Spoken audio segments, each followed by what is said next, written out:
Well, hello everyone. Welcome back to another installment in our No Buff Rift Clear series. Today we will be taking on a rift that can seem very intimidating, but honestly it's one of the tamer ones in terms of this specific difficulty of a rift. We'll be looking at the level 33 Boost Defeat Ronan rift, and the reason that these boost rifts are scary is, well, everybody hits harder, and that can tend to cause a couple of problems depending on where you're at in your comfort level with the combat. Because especially if you have lower level members of your team, they're going to go down a lot quicker than perhaps you would like them to. However, this rift is fairly forgiving with the different criteria that it has packed into it. So as long as you know what to look for and how to strategically play around the members of your team when and if they do get down low on health, you should be just fine. So the clear conditions that we do need to keep in mind is we need to get through this rift with 3 or fewer teammate incapacitations, which again is a fairly forgiving clear condition, especially because you should be able to switch and pivot off of team members if you do feel like they're getting down too low, and that's a very achievable thing that you can do. Unless you are really struggling with combat mechanics, you shouldn't have any issues or struggles getting that particular instance of the clear condition here. The other thing that you do need to keep in mind is that we are looking to deal 100,000 plus damage with synergy attacks specifically, and you do need to kind of be sure that you are trying to use synergy attacks that are going to allow you to meet that threshold as quickly as possible. Ideally, that's going to be with abilities that hit large areas of effect. Hulk tends to be a really good option for this specific iteration of the challenge because he is capable of hitting large areas with multiple of his abilities.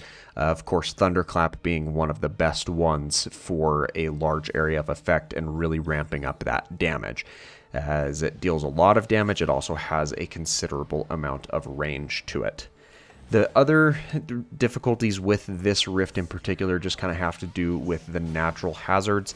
I really don't like having to deal with these bombs when everything is dealing more damage because they just kind of rain down and cause a lot of problems. They also hinder the efficiency and quickness in being able to burn through that core computer shield generator and making your way onto the final Ronan fight. Now, Ronan can also be quite scary because he does hit very hard, and if you're not familiar with the dodge and roll mechanics, then you can be in for a really bad time, especially off of the second half of the fight, or right when you get through that little unskippable cutscene area where he refreshes the fight and heads into his large unblockable animation. That can really cause some issue and trouble there for sure.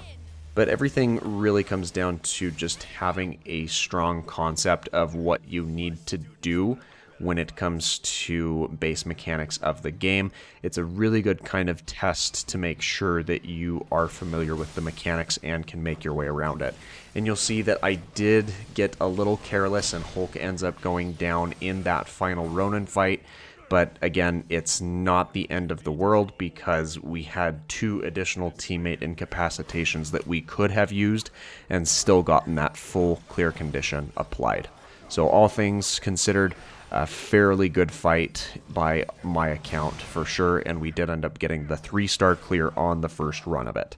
Well, I hope that that was helpful and that you'll be able to face this rift and other rifts of this sort a little bit more confidently going forward. If you enjoyed today's video, make sure that you drop a like on it, and don't forget to subscribe for that daily variety content. Thanks so much for watching, and I hope that you have an absolutely fantastic rest of your day.